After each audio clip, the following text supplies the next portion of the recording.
É com muita alegria e prazer da minha alma que eu quero cumprimentar todos vocês com a paz do Senhor. É um prazer, é uma satisfação poder estar aqui com vocês nesta sala de aula. Sim, hoje estou aqui com vocês nessa sala de aula do curso de missão do núcleo EMAD em Mossoró, onde tem o meu amigo, companheiro, pastor Jorge Luiz, como coordenador dessa escola, desse curso de missiologia, de missão. Então é um prazer, pastor Jorge Luiz, estar aqui com vocês e obrigado, viu? Obrigado por me facultar esta rica oportunidade de estar aqui com esses alunos que têm interesse, que fazem missão local e têm interesse em aprender mais sobre missão. Então, muito obrigado por me oportunizar. Eu me sinto honrado, me sinto privilegiado de estar com vocês, porque eu, como missionário, e antes de estar aqui em missão transcultural, eu estive aí em sala de aula, no CETADEM, ministrando, então eu gosto desse ambiente de sala de aula, de ensinar, de ministrar. E o missionário, ele deve estar apto, certo? Para também compartilhar informações, para também ensinar concernente à missão. Eu, como missionário, eu faço missão na prática e compartilho informações missiológicas. E hoje eu estou aqui com vocês para falar sobre missão. Então, eu tenho aqui duas perguntas que foram feitas, que eu vou estar respondendo no final da aula. Feita pelo amado irmão, aluno Carlos Noronha, certo, irmão Carlos? No final eu vou responder sua pergunta, duas perguntas que ele fez. E a irmã Marta também, aluna, fez uma pergunta e eu vou estar respondendo no final da aula. Então, vamos para o que interessa e vamos para o assunto de hoje. Bem, a aula de hoje terá como conteúdo testemunhos sobre minhas experiências missionárias aqui no país de Gâmbia. Irei compartilhar os testemunhos dividido em tópicos, para que tenha assim um aspecto de matéria em missiologia, certo? São meus testemunhos que eu organizei, que eu vou compartilhar, como se fosse uma matéria em missiologia. Eu procurei fazer desta forma, para não estar aqui só falando experiência, não. Então eu dividi por tópicos, tá bom? Entretanto, aqui uma observação. Tudo que falarei aqui é sobre minhas experiências. Sendo assim, vocês não podem absorver como regra, como normas, como padrão para aferir chamadas missionárias ou ministério missional de outros, tá bom? Não, eu não quero aqui que vocês absorvam o que eu vou falar como se fosse um padrão, uma regra. São as minhas experiências, são os meus testemunhos, certo? Que eu vivi aqui, estou aqui vivenciando no país de Gâmbia. Pois bem, como eu falei anteriormente, vou estar aqui com vocês compartilhando e o que eu vou compartilhar vai estar dividido ou está dividido em 7 tópicos. Primeiro, a chamada para a missão. Segundo, o preparo para a missão. Terceiro, as dificuldades na missão. Quarto, o missionário e o tempo. Quinto, os desafios no início para cumprir a missão. Sexto, as atividades missionárias. E sétimo, vou estar aqui falando sobre o missionário e a construção do templo. Tópico 1, a chamada para a missão. Bem, vamos falar agora sobre, primeiramente, um assunto que todos ou quase todos que estão envolvidos com missão local têm a curiosidade de saber, que é sobre como aconteceu a chamada e como foi o preparo para a missão dos missionários que estão além fronteiras. É interessante que quase todos querem saber como foi. Eu acho que elas querem tirar assim uma base, se tem ou não chamado. Vamos lá. Primeiramente, você precisa entender que a chamada missionária para pregar, compartilhar, testemunhar o evangelho, fazer discípulos, é para toda igreja, é para todo crente. E neste aspecto é padrão a chamada, certo? É para todos ir pregar o evangelho. Agora, lembre-se que qualquer um que não ouviu o evangelho, que não aceitou a Cristo, é potencialmente um campo missionário. E qualquer um que já é crente, que já é salvo, é potencialmente um missionário. Então, para todos esses, há um padrão: ide pregar o evangelho. Agora, dentro dessa ordenança geral, universal para a igreja, certo? Para ir fazer missão, há sim pessoas chamadas especificamente para evangelizar, testemunhar, fazer discípulos em lugares específicos, tá bom? Agora aqui só uma ressalva. Eu quero aqui dizer a vocês que, apesar que no meio da igreja, a Igreja Universal do Senhor, Deus escolheu alguns de forma específica, eu não digo especial, específica, para ir além fronteira ou ir a um lugar específico, certo? Deus escolheu alguns. Isso não os torna melhor do que os outros, não. Deus chamou a todos para evangelizar. Agora, essa é a verdade, é fato, é bíblico, que Deus escolheu alguns entre a igreja de forma específica para ir a lugares específicos. E aquilo está com ali fronteiras para evangelizar. E, reforço, isso não os torna melhor daqueles que ficaram fazendo missão local. Está entendido? Vamos adiante. E para esses que foram separados, especificamente, não há um padrão único de como acontece a chamada para a missão. Cada missionário, Deus teve uma particularidade quando chamou. Cada um teve uma experiência com Deus. Deu para entender? Eu estou dizendo o seguinte, que esses que foram chamados de forma específica, para um lugar específico, não há um padrão. Eu estou dizendo isso, abordando esse assunto, porque há pessoas que procuram ouvir como foi o seu chamado, como foi o preparo, o envio. E às vezes eu entendo que a pessoa está querendo fazer um paralelo entre ela e o missionário, para ver se há alguma evidência da sua chamada, tá certo? Então é por isso que eu estou abordando esse assunto sobre o missionário e a chamada, para quebrar aqui com vocês esse paradigma, ou esse conceito que alguém possa ter, que ao perguntar ao missionário como foi a sua, se de repente se assemelhar com sua vida, sua chamada, vai ser um sinal que ele tem chamada. Não faça isso. Por quê? Cada missionário teve com Deus ou tem com Deus uma particularidade. E a cada um, quando Deus chamou de uma forma diferente. Tá bom?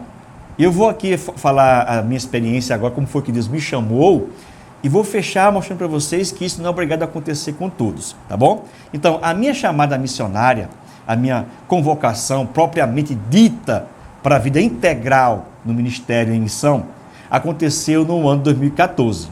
Entretanto, houve sinais e revelações de Deus ao longo dos anos. Desde 1996 a 2014, Deus falou de algumas maneiras, embora eu não tivesse atentado. Mas Deus falou concernente à missão específica transcultural.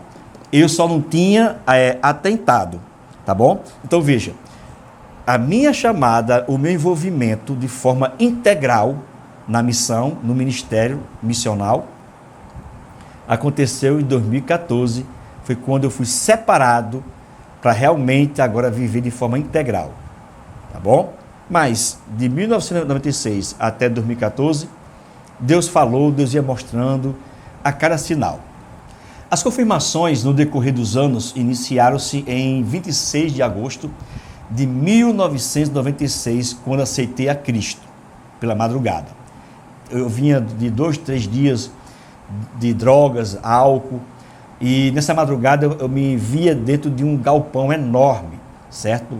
Tinha ingerido muita droga, muito álcool, e ali eu entreguei a minha vida a Cristo, arrependido mesmo. Eu vi a minha vida por um fio, e passou um fio na minha frente. Então não foi numa igreja, no culto em que eu me rendi a Cristo, foi nesse galpão, nesse terreno baldio, certo? E ali entreguei a Cristo, e eu vi quando ele falou para mim: farei de você minha testemunha entre as nações. Só que eu não entendia essa questão entre as nações. E aí os anos se passaram e Deus falava comigo através de profecias, revelações. Eu lembro-me que, uma certa feita, eu dirigia, nessa época, a congregação de Freitas Nobre. E eu recebi um convite para ir pregar em uma denominação diferente, que não era a nossa. E o pastor lá, um pastor carioca.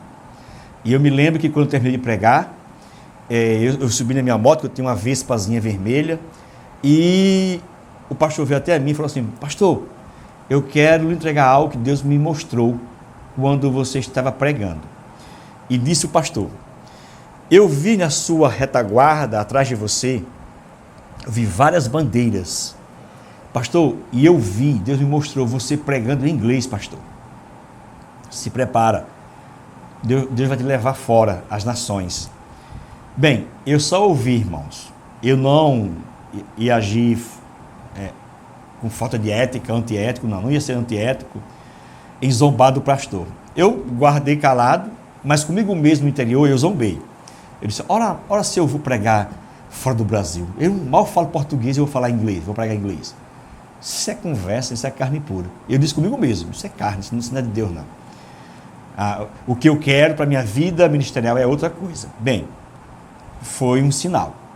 Eu também lembro de outro fato, foi a irmã Zoraide, lá do Bom Jardim, número 1. Eu lembro que após uma consagração, nessa época eu já liderava a mocidade, e eu lembro que a irmã Zoraide veio para mim, depois de uma consagração da mocidade, ela veio até a mim e disse assim: irmão Warner, eu vi você no meio de um campo muito verde, atrás desse campo verde, muito verdinho, tinha uma floresta enorme, e eu vi você no meio desse campo verde, caminhando para a floresta, pregando o evangelho. Deus vai te levar longe para pregar o evangelho, num campo grande. Bem, eu só ouvi, certo? Mas foi uma outra mensagem, certo? Que a irmã Zoraide, ela também me entregou concernente a minha chamada para fora. Então isso são sinais que Deus vem falando comigo, certo? E também Deus usou um jovem drogado. Isso já foi bem perto, foi em 2014, eu dirigia a congregação de Altos Louvores. Eu estava,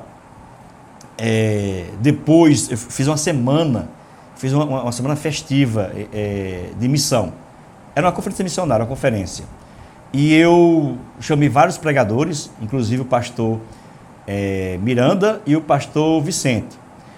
O pastor Vicente, ele faria a abertura e o pastor Miranda encerraria.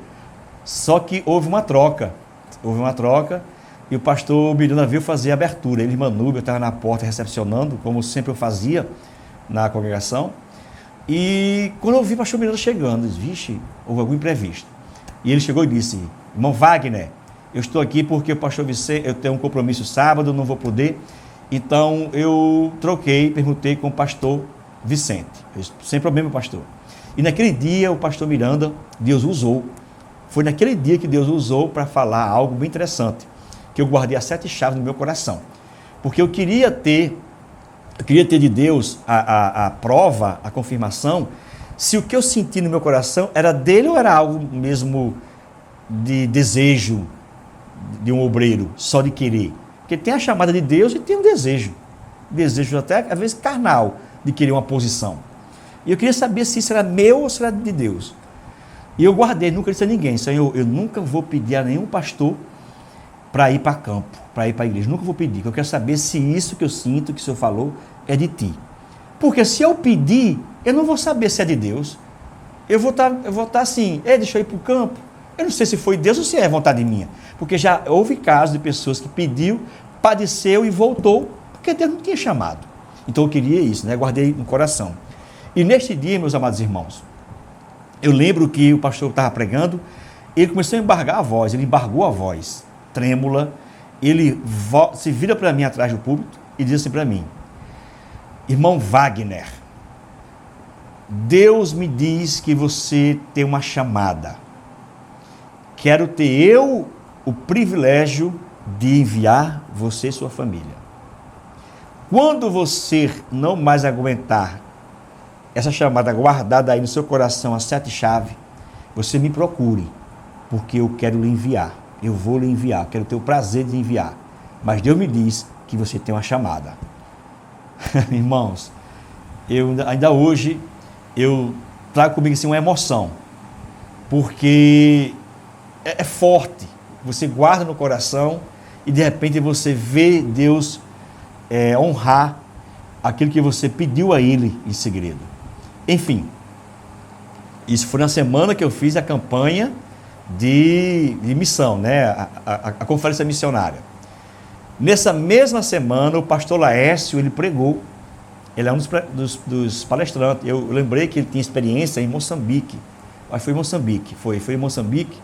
E eu vou chamar o pastor Laércio, que ele fez missão também já. E vou chamá-lo. Ele veio pregar. Irmãos, no dia que o pastor Laércio estava pregando, o pastor Laércio ministrando, ele trouxe lá um PowerPoint, ele mostrou as imagens lá de Moçambique. E ele mostrou um caminhão atolado. E ele deu lá o testemunho lá, que Deus revelou até um dos pastores que estava caído no álcool, em pecado. E o caminhão lá atolado. Nesse exato momento, parece que na nave do templo não tinha ninguém, só estava eu e o telão, e o Espírito Santo. Nesse momento falou comigo o Espírito Santo. É para cá que você vai. Irmãos, do nada. Eu nunca pensei, do nada. É para cá que você vai. Para a África. E eu disse, não, Senhor, eu não quero. Não, eu não quero. Porque eu vi aquela lama, eu vi aquele mato, eu disse, não, eu não quero. Na hora passou um filme. Senhor, eu me formei em teologia, bacharel em teologia, estou galgando, estou buscando uma vida ministerial aqui. Não, Senhor, eu quero ir para a mata dentro da África. Não, Senhor, eu não quero. Eu disse isso, mas eu não queria. Mas Deus falou. Isso foi numa quarta-feira, se não me foge a memória. No sábado, encerramento. Que pregou o pastor Vicente. E eu lembro que quando terminou, fui até para a lanchonete do irmão Pereira, ele tinha uma lanchonete, e lá Deus usou esse drogado. Ele viu até nós, estava aí minha esposa, diz assim, ele viu até mim e disse assim, eu posso dar um versículo para sua esposa? E eu disse, posso. Ele vinha solfejando um hino. Eu achei interessante que ele vinha drogado. Ele deu o hino a Giza, que o hino falava sobre a enfermidade que ela tinha, que Deus iria fortalecer para que ela pudesse fazer a obra. Olhou para mim e disse assim, e você? Você não quer ir, mas você vai. É para lá que você vai. E vejam só, nesse momento eu comecei a entender, eu lembrei da quarta-feira. Ele disse, lá fala muitas línguas, África, e aqui fala muitos dialetos. E eu vou te dar uma língua. Irmão, foi forte. Deus revelou. Mas vejam só, mesmo tudo isso acontecendo, o pastor Miranda nos chamou, nos enviou para o treinamento, eu voltei e eu não caiu a ficha de ir para fora ainda. Eu só sabia que ia para o campo, sei lá, eu ouvia, era impactado, mas esquecia. Eu esqueci o que estava acontecendo. Mas enfim, houveram sinais da minha chamada, tá bom? Agora vejam, vou fechar aqui como eu disse, falando sobre outros missionários. Nem todo missionário, irmão, quer dizer que irá passar por revelações. De repente, Deus tem com você uma chamada para uma missão bem específica, em algum lugar específico, e Deus não falou com você ainda nem por sonho, nem por revelação, nem por profecia, nem por nada. E você irá. Então, veja, a nossa chamada de cada missionário não pode ser padrão para outros. Então, cada um tem a sua particularidade. A minha teve sinais, evidências, houve manifestações espirituais, sobrenatural, houve. Para outros não houveram, e para outros também não haverá, tá bom? Então, assim foi que aconteceu a minha chamada para o campo missionário. Fechando aqui o tópico número 1. Tópico 2, o preparo para a missão. Bem, para obedecer à chamada, você não precisa estar 100% capacitado no idioma, na cultura, no conhecimento missiológico, ou tendo todos os recursos financeiros para depois você ir. Não. Até mesmo porque muita coisa que se aprende antes de ir, quando chega no campo, na prática, é muito diferente. Muita coisa que você aprende, nem sequer você usa. Porém, sim, você precisa buscar capacitação para fazer discípulos em outra cultura. A capacitação amortecerá o impacto do choque cultural. Exemplo, eu não saí totalmente capacitado e isso não impediu de Deus operar. Entretanto, dificultou as minhas ações no percurso, tornando mais difícil o processo na minha atuação em missão. Tá bom? E tem mais. Se Deus quiser ensinar você sobre dependência, Ele poderá levar você faltando muita coisa. E no campo, Ele vai suprindo e dizendo, sou eu e não é a sua capacitação. Por quê, irmãos? Porque corre o risco, e isso acontece quase sempre, do bonitinho achar que as coisas estão se desenvolvendo, dando certo, avançando, devido à sua capacitação. Porque ele fala a língua fluentemente, porque tem dinheiro para investir, isso, aquilo, outro. Não. As coisas acontecem no campo, que você tenha ou não tenha capacitação, acontece pela operação de Deus. Mas, fechando aqui esse tópico, sim, é necessário buscar capacitação. Busque conhecimento, estuda uma língua, tá bom? Se você sabe que sente alguma coisa de Deus, para onde vai, ou melhor, deixa eu dizer aqui para vocês, não custa nada vocês aprender uma língua, o espanhol ou o inglês, estudem. De repente, Deus poderá usar vocês para pregar em outra cultura. Tópico 3. As dificuldades na missão. A primeira verdade que eu quero aqui compartilhar com vocês é: não existe lugar sem dificuldades. Todo campo, toda missão, seja lá onde for, tem dificuldades. O que muda são as características das dificuldades, tá bom? A segunda verdade: há lugares com mais dificuldades do que outros. Sendo assim, você não pode pegar os campos missionários e colocar no mesmo balaio dizendo que os desafios, que as dificuldades são todos iguais em qualquer lugar. Não faça isso. Quem diz isso, que as dificuldades e os desafios dos campos missionários é a mesma coisa, das duas, uma. Ou essa pessoa não tem conhecimento, certo? É a primeira, das duas, uma. Ou ela não tem conhecimento, ou segundo, essa pessoa está agindo de má fé. Sim, não está sendo transparente com a verdade. Ela está querendo trazer a atenção da igreja que está em um lugar para trazer para outro, certo? Então, o que ela diz? Todos os lugares é a mesma coisa, em dificuldade e desafios. Isso é falta de transparência. Isso não é correto. E aqui eu quero agora destacar para vocês as dificuldades que tornam um campo mais difícil do que outros. E basicamente são três. Primeiramente, as línguas, os dialetos. Segundo, a pobreza, a miséria. E terceiro, a religião não cristã. Essas três características tornam um campo mais difícil do que outro, certo? Se um campo tiver pobreza, mas se o campo lá, o país é um país cristão, não vai ser tão difícil quanto um outro país que é pobre e não é cristão, é muçulmano. Então, é mais difícil. Então, pelo amor de Deus, vocês alunos, nunca neguem essa realidade, que existem lugares mais difíceis do que outros. Nunca neguem. Há lugares mais difíceis. Como também não neguem, todo campo tem a sua dificuldade. Todo campo tem os seus desafios, sendo que uns mais do que os outros. Vejam só, eu aqui vou dizer para vocês o que aconteceu comigo. Certa feita eu estava assistindo uma live. Eu vi que era uma live missionária. Olhe só aqui no tocante à desonestidade com as informações.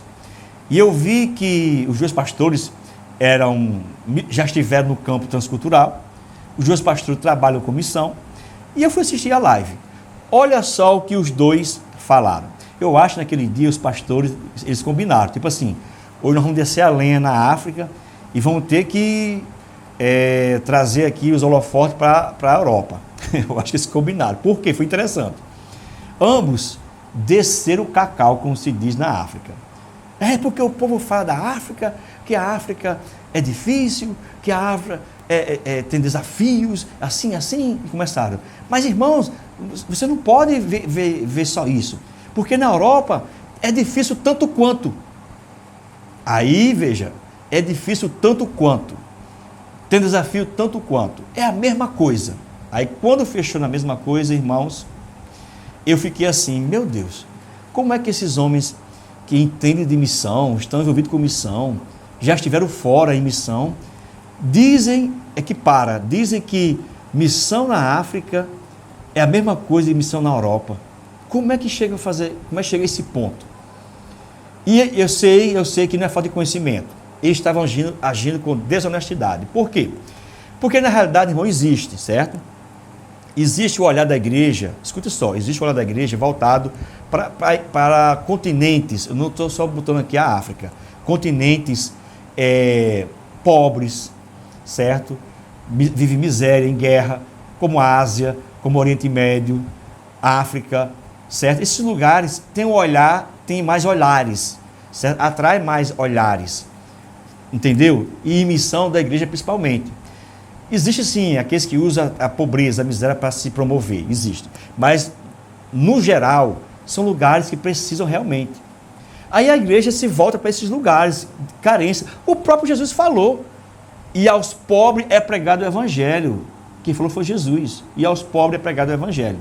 Enfim, então por isso aconteceu os olhares da igreja, dos irmãos, de empresários, voltarem para esses lugares e investirem e ajudar mais missionários.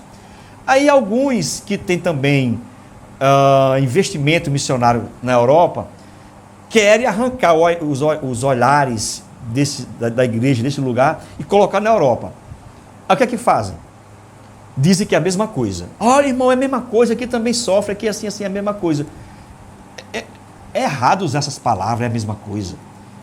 Diga, sim, a Europa precisa de missionários, a Europa precisa conhecer a Cristo ou voltar para Cristo. A Europa precisa sim de investimento, precisa sim de salvação, precisa sim. Irmão, é fato. A Europa sim tem desafios, na Europa sim tem dificuldades. Agora, você dizer que é a mesma coisa da África, e aí eu saí da live, por quê? Chegou ao cúmulo. Quando os pastores lá falaram o seguinte, olha, tem missionário que está com 3 anos que não vem de férias, está na África, está com 3 anos, que ele não vem de férias. Eu vi isso ele dizer. E aí foi o cúmulo e eu saí da live, eu saí. Ele está lá na África, está com 3 anos que não vem, 4 anos que não vem. Mas também tem que entender que o outro missionário que está na Europa está com 3 anos, 4 anos que não vem. E é a mesma coisa. O desafio para os dois é o mesmo. Alunos de missão, é a mesma coisa. Você está no país da África, pobre, sem saneamento básico, sem saúde boa, de qualidade, certo?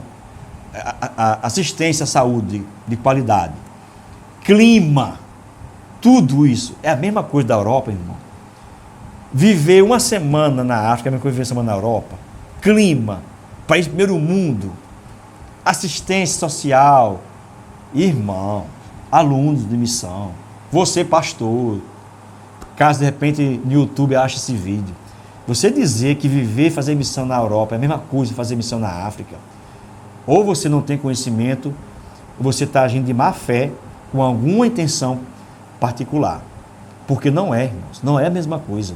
Não é a mesma coisa do que fazer missão na Amazônia. Eu, particularmente, eu acho, eu penso, nunca fui na Amazônia. Irmãos, fazer missão dos ribeirinhos dentro daquela mata, naquela floresta, é pior do que aqui na Gâmbia. Eu tenho para mim que é pior que na Gâmbia. É pior do que na Gâmbia.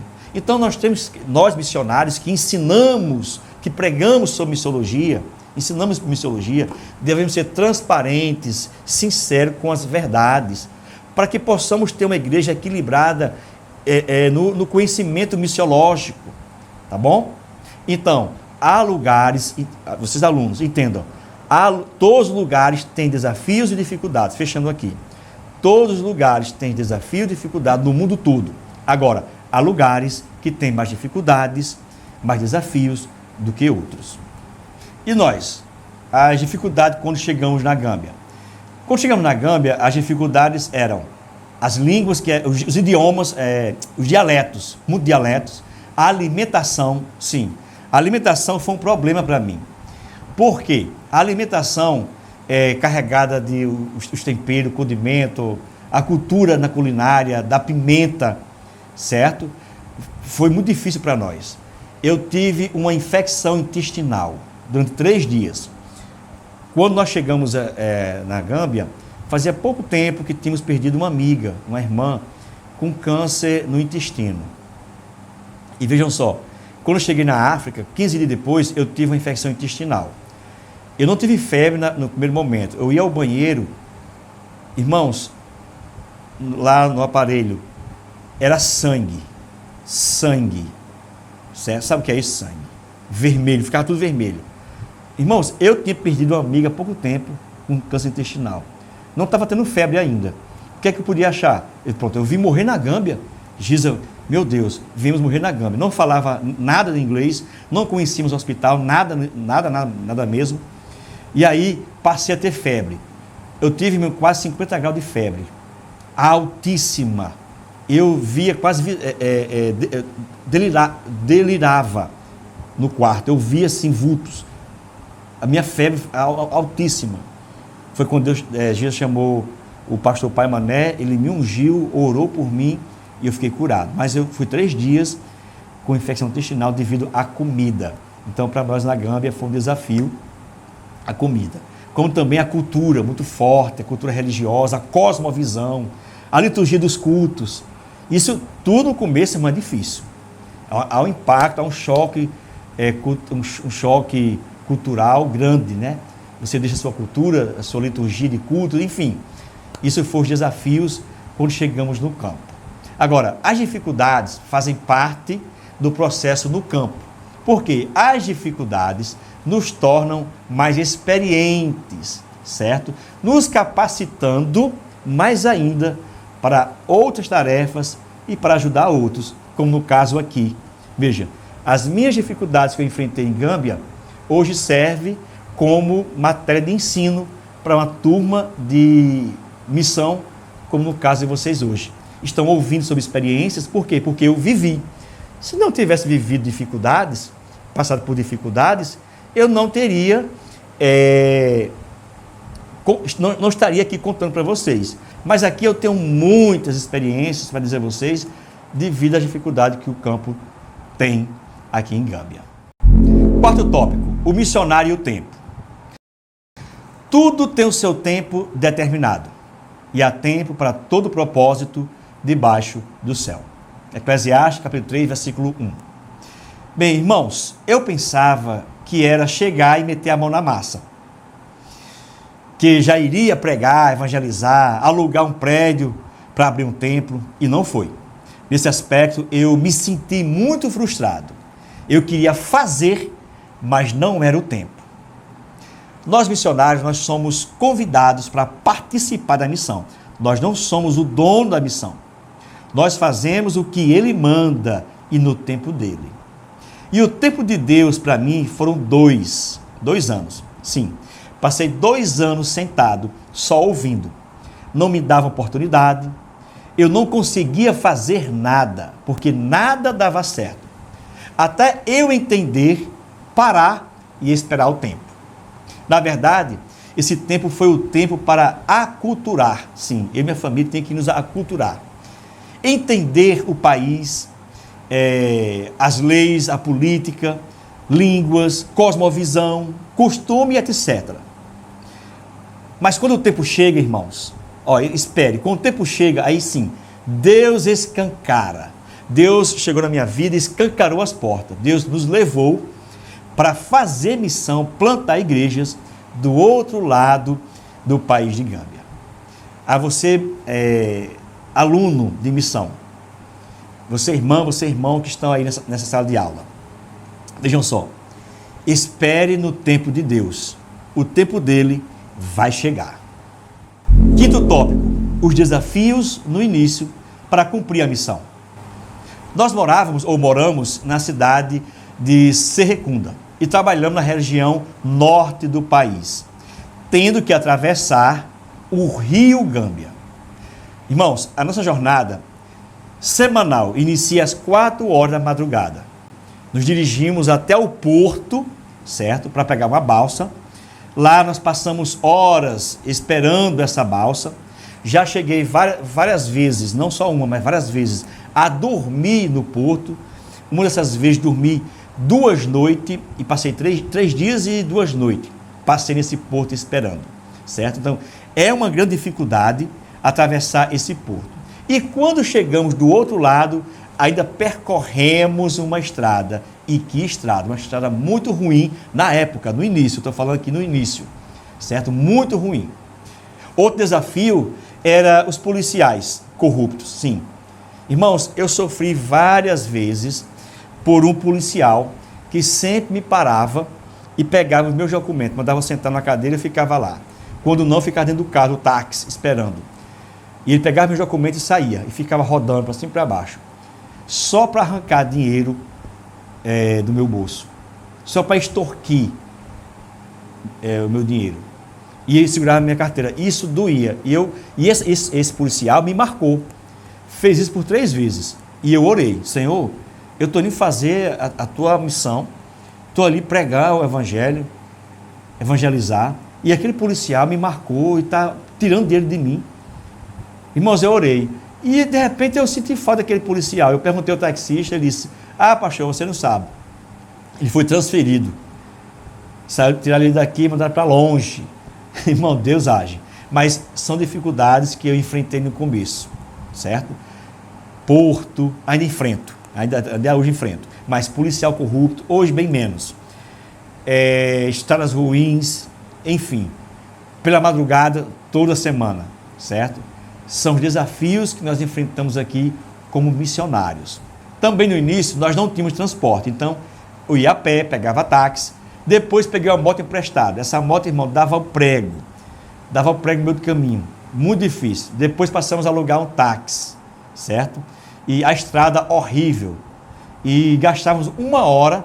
Numa estrada que se gasta 20 minutos, eu gastava 1 hora porque era ruim, certo? Então, são os desafios que enfrentamos aqui quando chegamos no país de Gâmbia. 6º tópico. Começamos realizando cultos na sala de aula de uma escola que o vigia nos cedeu. Depois iniciamos fazendo visita nas casas dos irmãos. Aí o número foi crescendo. E a primeira atividade de maior expressão foi o Christmas Games, que é Jogos de Natal. É um evento que criamos, um evento recreativo, onde temos jogos, temos esporte, temos gincanas bíblicas, certo? Distribuímos brindes, presente, que são material escolar para quem está participando. O evento tem o objetivo que é de alcançar os muçulmanos, e para tal a gente envolve os muçulmanos como juízes do evento, crianças que participam. O evento, irmão, é uma bênção. Cada dinâmica, cada jogo, a cada prova tem um versículo bíblico, tem uma mensagem por trás. Então é um evento que Deus nos deu essa estratégia e fazemos anualmente, certo? Que é para evangelizar, tá bom? Atrair e compartilhar o evangelho através desse evento que é chamado Christmas Games. Outra atividade que fizemos foi a primeira turma que já formamos, a primeira turma de alfabetização e discipulado. Foi feita com jovens e adultos, certo? E pessoas idosas até. Um projeto que Deus nos deu para alfabetizar e discipular ao mesmo tempo. Para tanto, a gente usava a Bíblia. E formamos uma turma de jovens e adultos que foram alfabetizados com a Bíblia. Muitos desses jovens ingressaram em outros cursos depois disso, alguns até no curso de medicina. Foi uma bênção, certo? Uma bênção mesmo. E temos até hoje, nós estamos colhendo frutos através desse projeto. E esse projeto foi tão assim, impactante, trouxe um resultado tão grande satisfatório que hoje estamos fazendo o mesmo projeto de alfabetização e discipulado com as crianças. E está sendo uma bênção, irmãos. Já podemos ver frutos nas crianças aprendendo uma Bíblia. Vocês vão ver, vocês alunos, depois vão ver aí nas minhas redes sociais o que essas crianças já estão fazendo. Coisas que cristãos aí no Brasil não sabem. Como, por exemplo, as nossas crianças já estão aprendendo a dizer todos os livros da Bíblia, já sabem. Certo? No Novo Testamento elas já sabem de cor e salteado. Tem sido uma bênção de alfabetização e discipulado para adultos, agora para crianças, e o evento de jogos, de esportes, tem sido grandemente abençoado, tanto a igreja como abençoado a comunidade. Então veja, quando o tempo chega, Deus dá a estratégia, certo? Eu esperei, Deus me deu a estratégia, não é o muito que se faz. Você pode fazer o pouco que Deus dá e ter grandes resultados. Às vezes o missionário quer fazer muita coisa e acaba não fazendo nada. Sim, esqueci de uma coisa. Também hoje estamos tendo uma turma, a primeira turma de teologia. Quase esquecia. Hoje também nós temos, graças a Deus, a primeira turma de teologia básica. Mas estamos formando os primeiros alunos em teologia. Isso é bênção. Então, basta só esperar no tempo e Deus vai dar a você as ferramentas, a estratégia necessária para desenvolver o seu ministério. E o sétimo e último tópico, vou falar aqui, encerrar aqui falando sobre o missionário e o desafio atual de construir um templo. Vamos lá, novamente aqui uma pequena introdução. Irmãos, cada missionário Deus chama e ele vai desenvolver aquilo que Deus lhe dá, vai fazer aquilo que Deus manda. Nem todo missionário vai construir um templo. Não, eu conheci aqui missionários que viveram aqui muitos anos e nunca construíram um templo, mas eram missionários, trabalhavam de uma outra forma, em um outro ministério, certo? Tem missionários que é a curto prazo, ele vai só para ajudar a igreja local. Tem missionários que já vai assumir um templo que já existe, já está construído, um trabalho já formado. No meu caso, eu plantei uma igreja. Então veja, você como obreiro, você planta uma igreja, você ganha almas para Cristo, leva o evangelho até elas, e o Espírito Santo convence. E você, de repente, você tem um rebanho ali, um número, e você não tem onde colocar. Você vai fazer o quê? Você que tira foto, você que faz vídeos ali, faz relatório e manda para o Brasil, ou para qualquer lugar. Você manda como relatório. Então você é mantido para ter isso. Aí de repente você tem esse grupo, você joga na mão do pastor local. Não, e aqui o pastor Paul, quando a gente fez a reunião, ele queria saber qual era o meu propósito, e eu disse, não, nós viemos para cá para fazer missão, fazer o trabalho crescer, avançar, isso certo. A sua igreja perguntou a mim o pastor presidente aqui, ela vai bancar o seu ministério? Isso vai ser responsável pelo trabalho que você irá fazer? Eles vão custear? Sim. Pronto. Então você vai ficar debaixo da nossa liderança, orientação, responsabilidade. Agora, no tocante ao desenvolvimento ministerial, ao trabalho que você vai fazer lá, que vai crescer, vocês são responsáveis, certo? Está certo. Falei com o pastor do Brasil, está tudo certo. Bem, tudo acordado. E aí foi algo natural. Eu acho que isso é natural. Bem, com toda a vida que eu tenho de cristão e obreiro na igreja, eu vi que isso é natural. Você traz as almas para Cristo, você tem um grupo de pessoas, não tem onde ficar. O que é que você faz? Você constrói um templo. Foi assim comigo. E em 2018, iniciamos a construir o templo. Em 2021, nós já tínhamos, certo, a cobertura, graças a Deus. Depois de 2 anos batalhando, em 2021, tínhamos a cobertura. Só que veio, irmãos, um vendaval e derrubou o nosso templo. Eu tive à beira de uma depressão profunda. Eu tive depressivo, mas não fiquei numa depressão profunda. Por quê? Sem dinheiro, então o pouquinho que juntamos, fizemos coluna, colocamos um teto e agora vamos construir as paredes. Por quê? Nós tínhamos que ter um lugar para abrigar o povo do sol.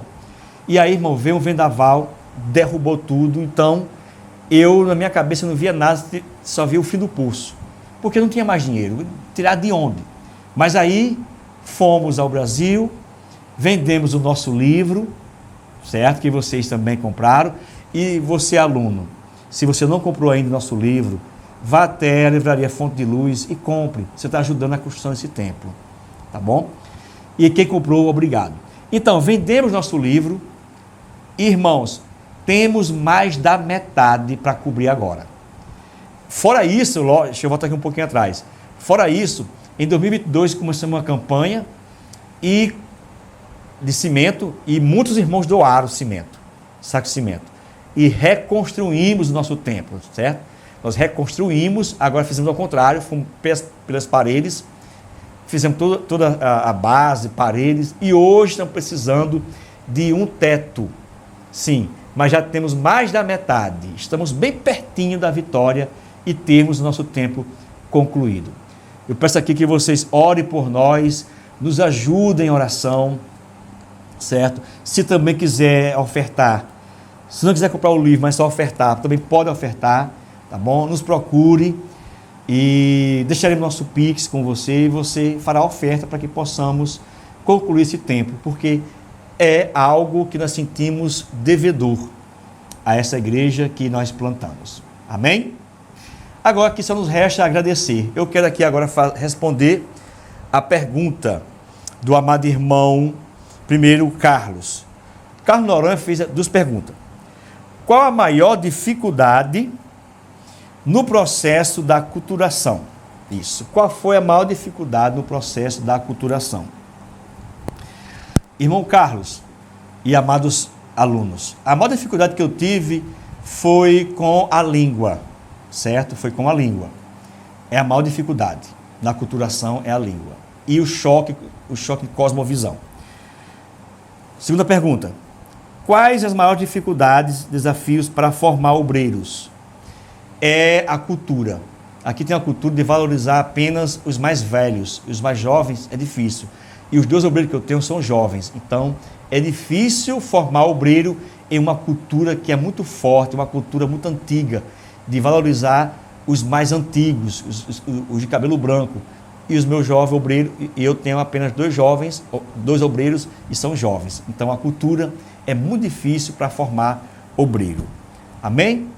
A cultura e cosmovisão, respondendo irmão Carlos. A irmã Marta, qual o maior desafio?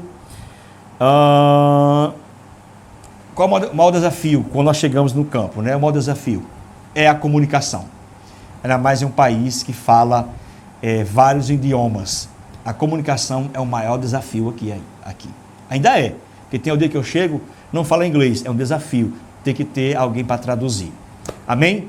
Muito obrigado, pastor Jorge, obrigado, amados alunos, pela oportunidade. Então, aqui as minhas experiências, os meus testemunhos, de uma forma bem diferente, de tópicos, para rechear, para ajudar vocês mais ainda no conhecimento missiológico, no trabalho na missão. Vocês que já fazem missão local, que Deus vos abençoe. Vou estar orando. Se Deus de repente tiver com vocês algo especial, em lugar especial, Deus há de fazer e o tempo vai chegar. Assim como foi comigo. Afinal de contas, veja só, um detalhe. A primeira turma da EMAD, o primeiro núcleo da EMAD, quem abriu aí em Mossoró foi o pastor Giovanni e a minha pessoa. Fomos nós que tivemos à frente aí da EMAD na primeira turma. Nós formamos 2 turmas, se não me foge a memória. E foi bênção de Deus.